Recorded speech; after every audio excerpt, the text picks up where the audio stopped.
Hello everyone, सरल academy में आपका स्वागत है। उम्मीद करती हूँ बेटा आप सब बढ़िया हैं, फर्स्ट क्लास हैं, मस्त है, मजे में हैं और आप सबने अपनी स्टडीज को कंटिन्यू कर दिया है विथ सरल एकेडमी। ठीक है, आज का हमारा लेक्चर बहुत इंपॉर्टेंट होने वाला है क्योंकि आज हम पुष्प के अंदर घुसने वाले हैं। ठीक है, हमने मेल पार्ट यानी कि नर भाग जिसे कहा जाता है पुंकेसर पूरा कवर कर चुके हैं। कैसे परागकण बनेगा, कैसे परागकण से नर युग्मकोद्भिद का विकास होगा, एटसेट्रा ब्ला ब्ला, मैंने सब कुछ आपको बहुत डिटेल में पढ़ाया है। आप प्रीवियस लेक्चर्स को जाके देख सकते हैं इफ आप चैनल पे नए हैं तो। और जो हमारे पुराने बच्चे हैं जो कंटिन्यू हमारे साथ जुड़े हुए हैं उनको मैं बता दूं कि आज का टॉपिक इंटरेस्टिंग है, ध्यान से अच्छे से समझना है। एक जो फूल जो खूबसूरत है प्रकृति में इतना, जो बिल्कुल हमको अपनी तरफ खींचता है, उसके अंदर होने वाली प्रक्रियाएं,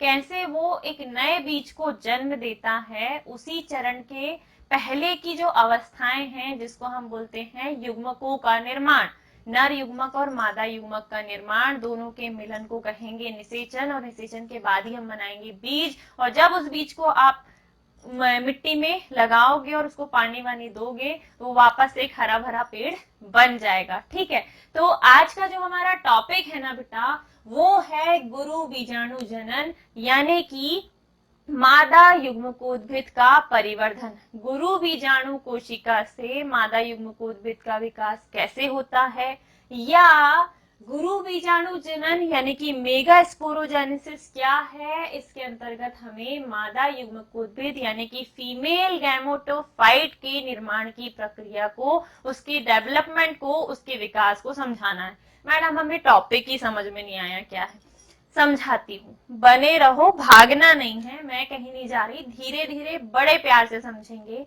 एक फूल जब कली अवस्था में है और कली अवस्था से धीरे धीरे पुष्प अवस्था में बदल रहा है तो उसके अंदर नर भाग और मादा भाग का भी विकास हो रहा है। नर भाग को हम समझ चुके हैं, अब हम आते हैं बेटा मादा भाग पे। ठीक है, तो मादा भाग जिसे कहा जाता है बेटा स्त्री केसर। स्त्री केसर के 3 भाग बताया मैंने, ऊपर की तरफ स्टिग्मा, बीच में स्टाइल, नीचे होती है ओवरी जिसे कहा जाता है अंडाशय। अंडाशय के अंदर एक बड़ी प्यारी सी रचना होती है जिसे हम कहते हैं बेटा बीजांड, और इस बीजांड का बहुत प्यारा स्ट्रक्चर मैं आपको लास्ट क्लास में बता चुकी हूँ कि क्या क्या इस बीजांड के पास है। पूरी लेयर्स, भाग, बीजांड द्वार, बीजांड आवरण, सब कुछ मैंने बहुत अच्छे से एक्सप्लेन किया है। नहीं देखा है तो जाके आप देख सकते हैं। ऊपर वाले भाग को कहते हैं वर्तिकाग्र जिसे हम कहेंगे इंग्लिश में स्टिग्मा। इस नीचे वाले भाग को कहते हैं बेटा वर्तिका, दैट इज स्टाइल, और नीचे की तरफ होता है अंडाशय यानी कि ओवरी, और अंडाशय के अंदर ओव्यूल यानी कि किसकी रचना होती है बेटा बीजांड की, और इसी बीजांड के अंदर होता है निषेचन यानी कि फर्टिलाइजेशन और बीज का निर्माण होगा आगे जाके। तो आज हमें ये समझना है कि कैसे इस बीजांड के अंदर उस कोशिका का विकास होगा जिस कोशिका के आगे फिर विभाजन से मादा युग्मक यानी कि अंड कोशिका बनेगी। हम आज अंड कोशिका को नहीं बनाने वाले, हमें उस कोशिका को बनाना है जिस कोशिका से फिर आगे क्या बनेगी बेटा अंड कोशिका यानी कि मादा युग्मक बनेगा। तो पहले हम उस कोशिका को बनाएंगे और उसी कोशिका को कहा जाता है बेटा गुरु बीजाणु कोशिका, और गुरु बीजाणु कोशिका के जन्म को ही कहा जाता है गुरु बीजाणु जनन। समझ रहे हो मेरी बात क्या है? देखो, अब ये जो बीजांड है ना, ये बीजांड जब कली अवस्था में है और धीरे धीरे फूल मैच्योर हो रहा है तो फूल के सारे अंग मैच्योर हो रहे हैं। मैच्योर मतलब थोड़े से बड़े हो रहे हैं। अब बड़े जब हो रहे हैं तो जो ये अंडाशय है ना, अंडाशय के अंदर जो बीजांड है, ये बीजांड भी विकसित हो रहा है, बीजांड भी धीरे धीरे करके डेवलप हो रहा है। तो इस बीजांड के अंदर क्या हो रहा है, शुरुआत से समझिएगा।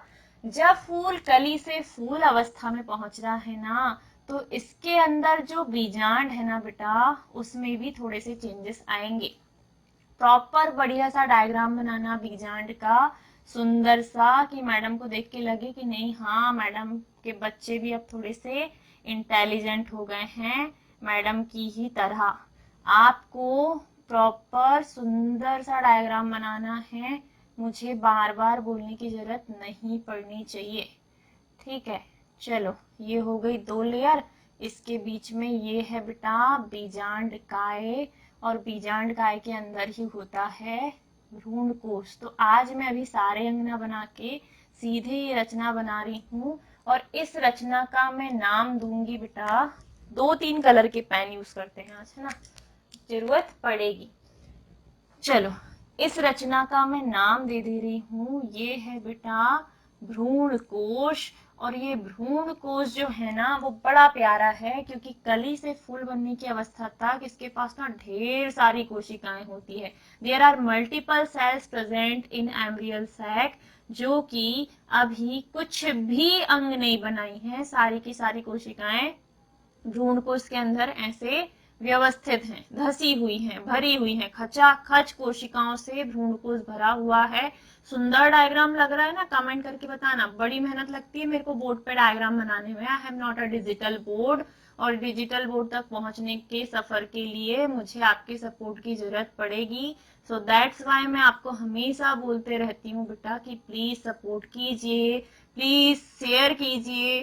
सब्सक्राइब नहीं किया है तो कर दीजिए यार, उसके पैसे नहीं लगते।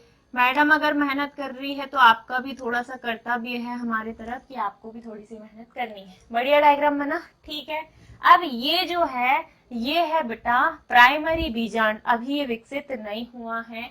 अब क्या होता है, इस बीजांड के अंदर ये जो सारी कोशिकाएं भरी हुई है ना, इन कोशिकाओं को कहा जाता है बेटा विभाज्योतिकी कोशिका, हाइपोडर्मल सेल। विभाज्योतिकी कोशिका क्या कहते हैं इसे? हाइपोडर्मल सेल, ठीक है। विभाज्योतिकी कोशिका या हाइपोडर्मल सेल। अब ये जो आगे के डायग्राम्स हैं, एक सेकंड ना, कहाँ कर दिया मैंने मिटाने का?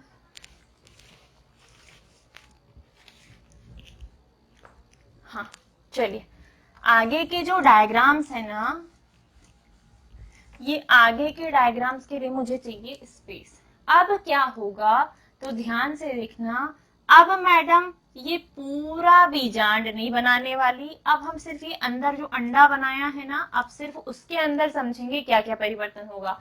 बाहर के सारे आवरण एज इट इज रहेंगे, इनमें कोई चेंजेस नहीं आने वाले। चेंजेस कहाँ होंगे बेटा? अंदर। अंदर भ्रूणकोश के अंदर ही हमें अंड कोशिका बनानी होती है, और अंड कोशिका जिस कोशिका से बनेगी उसी कोशिका को कहा जाएगा गुरु बीजाणु कोशिका। गुरु बीजाणु कोशिका आगे जाकर अंड कोशिका को जन्म देगी। तो अभी हम गुरु बीजाणु कोशिका का जन्म करवा रहे हैं, बाद में हम मादा युग्मक यानी कि अंड कोशिका का विकास करवाएंगे, ठीक है। तो अभी के चरण देखो। अब क्या होगा, ये जो भ्रूणकोश है ना, इस भ्रूणकोश के अंदर ये जो सारी कोशिकाएं भरी हुई हैं, इन कोशिकाओं में थोड़ी सी एक्टिविटी होती है, और एक्टिविटी होती है ऐसे कि सारी कोशिकाएं यहाँ व्यवस्थित तो हैं। अब मैं थोड़ा सा ना इसको जल्दी जल्दी बनाने के लिए थोड़ा बड़ा बड़ा बनाऊंगी, आप माइंड मत कीजिएगा, क्योंकि बार बार इतना बनाना पॉसिबल नहीं है। आपको अच्छे से बड़े प्यार से बनाना है, ठीक है। तो हमने देखा कि ये पूरा जो भ्रूणकोश है ये भरा हुआ है किन कोशिकाओं से बेटा? विभाज्योतिकी कोशिकाओं से। अब होता ये है कि धीरे से जैसे ही फूल वृद्धि कर रहा है तो बीजांड के अंदर भी परिवर्तन हो रहा है, और बीजांड के अंदर ये जो कोशिकाएं है ना, इनमें से कोई एक कोशिका धीरे से ग्रोथ करती है और आकार में हो जाती है बेटा बड़ी। विभाज्योतिकी कोशिका जब वृद्धि करके अपना आकार बढ़ा लेती है, तब उसे विभाज्योतिकी कोशिका नहीं कहा जाता, उसे कहा जाता है बेटा प्रपसु कोशिका। दैट इज प्रपसु कोशिका, यानी कि आर्ची स्पोरियल सेल। क्या कहेंगे इसे? प्रपसु कोशिका, आर्ची स्पोरियल सेल। अभी जो बनी है वो कौन सी कोशिका है? प्रपसु कोशिका। देखो, एक नवीन बीजांड के अंदर जो भ्रूण कोश है उसके अंदर ढेर सारी कोशिकाएं होती है जिन्हें विभाज्योतिकी कोशिकाएं कहते हैं। इन विभाज्योतिकी कोशिकाओं में से कोई एक कोशिका आकार में वृद्धि कर लेती है और बन जाती है प्रपसु कोशिका यानी कि आर्चिस्पोरियल सेल। अब क्या होगा, अब ये जो प्रपसु कोशिका है बेटा, ये प्रपसु कोशिका करती है समसूत्री विभाजन। समसूत्री विभाजन मतलब जितने अंदर क्रोमोसोम हैं जितने हैं उतने के उतने रहेंगे, बस एक कोशिका दो भागों में बट जाएगी। अब जब एक कोशिका दो भागों में बट जाएगी तो एक को कहा जाएगा बेटा, नहीं अभी नहीं बताती, अभी नहीं बताती, आगे बताऊंगी। धीरे धीरे करके विभाज्योतिकी कोशिकाएं इधर उधर होके नष्ट होते चलेंगी और जो ये प्रपसु कोशिका है वो प्रपसु कोशिका समसूत्री विभाजन करके एक कोशिका बेटा ऊपर की ओर बनाती है और एक बड़ी कोशिका नीचे की ओर बनाती है। ठीक है, एक कोशिका कहाँ बन रही है, ऊपर की ओर, और एक कोशिका नीचे की ओर। ऊपर की ओर जो कोशिका है उसे कहा जाता है प्राथमिक भित्तीय कोशिका। ऊपर की ओर वाली कोशिका को क्या कहते हैं, प्राथमिक भित्तीय कोशिका। और नीचे की ओर वाली कोशिका को कहते हैं बेटा प्राथमिक बीजाणु जनन कोशिका। प्राथमिक बीजाणु जनन कोशिका। ध्यान से सुनिएगा, भ्रूण कोश के अंदर विभाज्योतिकी कोशिकाओं में से किसी एक कोशिका ने अपना आकार बढ़ाया, बड़ी हो गई खा पी के और बन गई प्रपसु कोशिका यानी कि आर्चिस्पोरियल सेल। आर्चिस्पोरियल सेल करती है माइटोटिक्स डिवीजन, समसूत्री विभाजन करेगी। समसूत्री विभाजन करके ये दो भागों में बट गई। ऊपर की तरफ का मतलब है कि बीजांड का ऊपरी भाग, जिसे हम क्या कहते हैं, निभाग। इसे क्या कहा जाता है बेटा, निभाग। खाली जगह निभाग या चलाजा है। तो इस तरफ क्या करती है, दोनों कोशिकाएं जाके चिपक गई, बाहर सरफेस पे चिपकी हुई है प्राथमिक भित्तीय कोशिका और नीचे की तरफ है प्राथमिक बीजाणु जनन कोशिका। अब ये जो प्राथमिक बीजाणु जनन कोशिका है ना, ये प्राथमिक बीजाणु जनन कोशिका भी अपना आकार बढ़ा लेगी, थोड़ी सी और खा पी के मोटी हो गई है। ठीक है, धीरे धीरे करके ये क्या करेगी, वृद्धि करेगी। अब ये जो प्राथमिक बीजाणु जनन कोशिका है बेटा, प्राइमरी भित्ति सेल तो यही रहेगी, प्राथमिक भित्ति कोशिका को कहीं नहीं जाना, ये यही है, ये पोषण देने के लिए है। और जो नीचे की तरफ है प्राथमिक बीजाणु जनन कोशिका, ये अपना आकार खुद से बढ़ाकर बन जाती है गुरु। किसकी गुरु, अंड कोशिका की। ठीक है, तो प्राथमिक बीजाणु का जनन कोशिका अब क्या करेगी, आकार बढ़ाकर बन जाती है बेटा गुरु बीजाणु मात्र कोशिका। किसमें बदल गई ये, मेगा स्पोर मदर सेल यानी कि गुरु बीजाणु मात्र कोशिका। और ऊपर वाली जो जैसी है वो है, ये प्राथमिक भित्तीय कोशिका है, इसे प्राथमिक भित्तीय कोशिका ही कहेंगे, प्राथमिक भित्तीय कोशिका। चलो अब क्या होगा, ध्यान से देखना। मैंने क्या कहा, समसूत्री विभाजन किया प्रपसु कोशिका ने, दो भागों में बटी, ऊपर के तरफ प्राथमिक भित्तीय कोशिका और नीचे की तरफ है प्राथमिक बीजाणु जनन कोशिका। प्राथमिक बीजाणु जनन कोशिका ने ग्रोथ कर ली, थोड़ी सी खा पी के मोटी होकर ये स्वयं बदल गई गुरु बीजाणु मात्र कोशिका, मेगा स्पोर मदर सेल।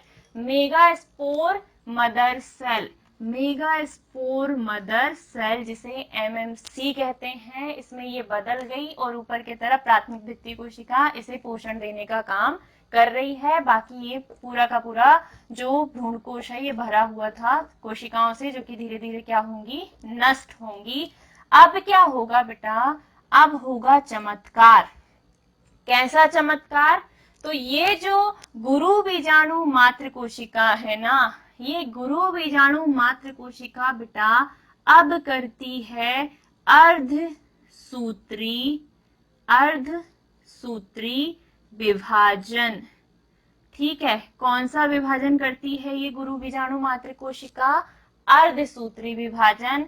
फिर से कि बनाओ ऐसा ही सेम अंडा और करवा दो कौन सा विभाजन, अर्धसूत्री विभाजन, और यहाँ पे ना अर्धसूत्री विभाजन के बाद एक कोशिका दो भागों में नहीं टूटती, बल्कि ये एक कोशिका ऊपर वाली प्राथमिक भित्ति कोशिका को पहले बना देती हूं मैं, ये रही, ठीक है। और नीचे वाली जो गुरु बीजाणु मात्र कोशिका है, ये गुरु बीजाणुओं को जन्म देगी, जिनकी संख्या होगी बेटा 4।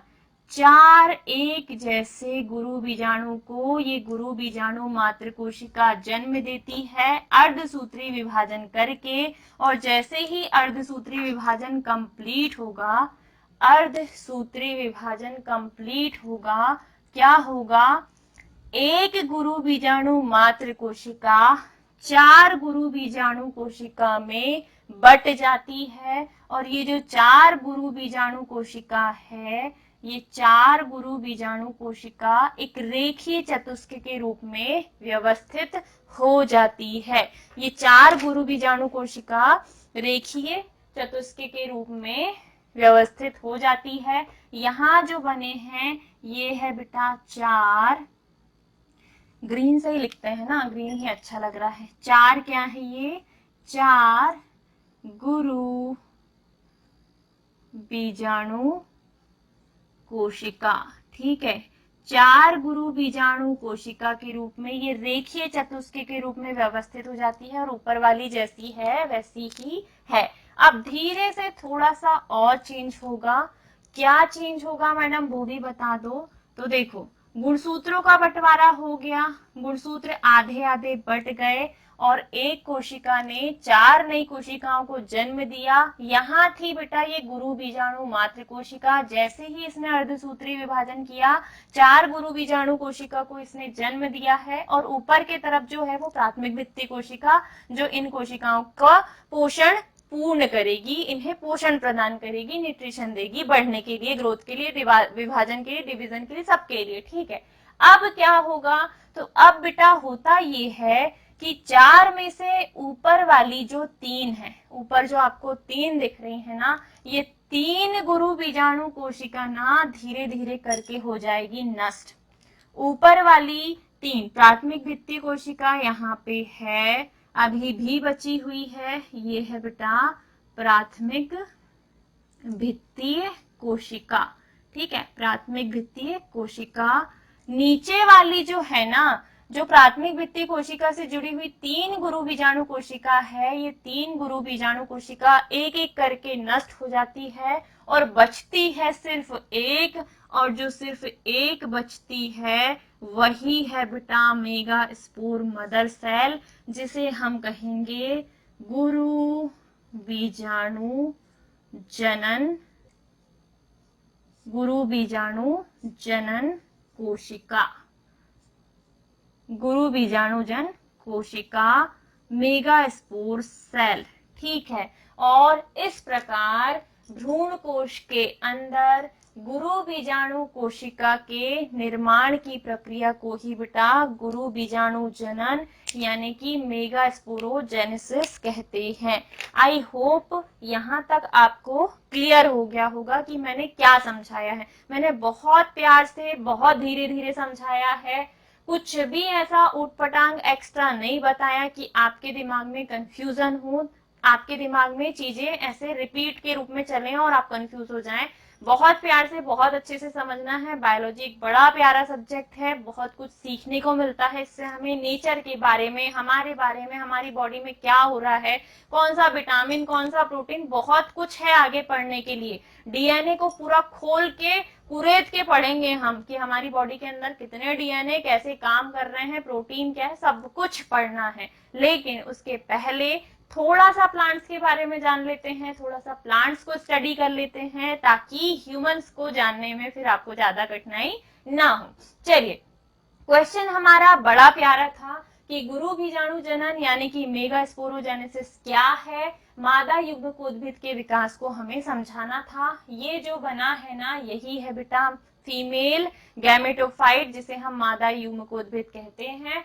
बना कैसे? तो भ्रूण कोश के अंदर ढेर सारी कोशिकाएं होती हैं। जब एक नवीन बीजाणु का निर्माण होता है तो उसके भ्रूण कोश के अंदर ढेर सारी विभाज्य की कोशिकाएं होती है, जिनमें से कोई एक आकार में वृद्धि करके प्रपसु कोशिका बना लेती है। प्रपसु कोशिका को आर्चिस्पोरियल सेल भी कहा जाता है। ये कोशिका बेटा समसूत्री विभाजन करती है, दो कोशिकाओं में बढ़ जाती है। दोनों कोशिकाएं निभागी सिरे की तरफ जुड़ती हैं। पहली कोशिका होती है प्राथमिक द्वितीय और दूसरी होती है बेटा प्राथमिक बीजाणु जनन कोशिका। प्राथमिक बीजाणु जनन कोशिका पोषण प्राप्त करके वृद्धि करेगी और वृद्धि करके सीधे ही बदल जाती है गुरु बीजाणु मातृ कोशिका में। गुरु बीजाणु मातृ कोशिका अब करती है बेटा अर्धसूत्री विभाजन और एक गुरु बीजाणु मातृ कोशिका से, एक मेगास्पोर मदर सेल से 4 मेगास्पोर सेल का निर्माण होता है। 4 गुरु बीजाणु कोशिका का निर्माण होता है, जिनमें से ऊपर वाली 3 धीरे धीरे करके नष्ट हो जाती है। बचती है सिर्फ एक।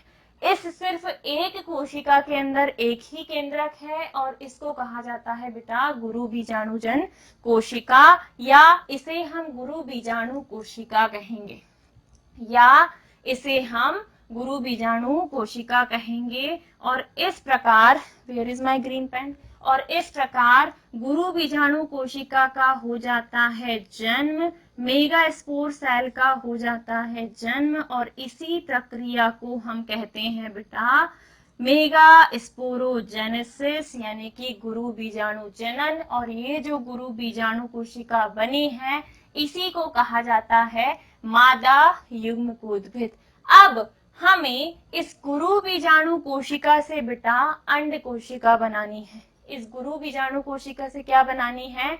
अंड कोशिका। जैसा कि मैंने आपको बताया है कि बीजांड के अंदर ऊपर 3, नीचे 3, बीच में 2 केंद्रक होते हैं, तो वहां तक हम यहां से पहुंचेंगे। ये जो गुरु बीजाणु कोशिका है, इससे हम एक परिपक्व बीजांड के अंदर जितनी भी कोशिकाएं जैसे जैसे व्यवस्थित होती हैं, उन सब का निर्माण करेंगे और उसको हम समझेंगे अगले क्वेश्चन में। अभी समझाया तो ज्यादा हो जाएगा, इसको अच्छे से पढ़ो, इसको अच्छे से रिकॉल करो, रिपीट 1-2 बार करके देखो, प्रॉपर नोट्स बनाओ, प्रॉपर डायग्राम बनाओ। मैं प्रॉपर आपके साथ साथ में इसीलिए बनाती हूँ ताकि आपकी भी डायग्राम बनाने की हैबिट बहुत अच्छी हो, आप भी बहुत अच्छे से एक्सप्लेन करते हुए, खुद को समझाते हुए पढ़ें, ठीक है। तो आई होप ये जो टॉपिक आज हमने कवर किया इम्पोर्टेंट है, आपको बहुत अच्छे से समझ में आया होगा। नहीं आया, फिर भी अगर कोई डाउट रह गए तो कमेंट करके पूछ सकते हो। नेक्स्ट लेक्चर के साथ हम उस चीज को भी कवर करेंगे। मिलते हैं अगले वीडियो में, तब तक के लिए चैनल को सब्सक्राइब नहीं किया तो कीजिए, शेयर कीजिए, स्टोरी लगाइए, जितना हो सके प्लीज सपोर्ट कीजिए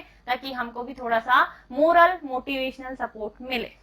इंस्टाग्राम चैनल को अगर आपने फॉलो नहीं किया है, जो हमारी सरल एकेडमी की आईडी है ना, उसको भी फॉलो कर लीजिए। वहां पे भी आपको बहुत सारी चीजें मिलती हैं, क्विज मिलते हैं, ऑब्जेक्टिव मिलते हैं, इंपॉर्टेंट 1 मिनट क्विक रिवीजन मिलता है, पूरे प्रीवियस ईयर के पेपर्स डले हुए हैं और भी बहुत सारी चीजें हैं जो वहाँ अवेलेबल हैं, तो आप वहां पे भी जाके विजिट कर सकते हैं।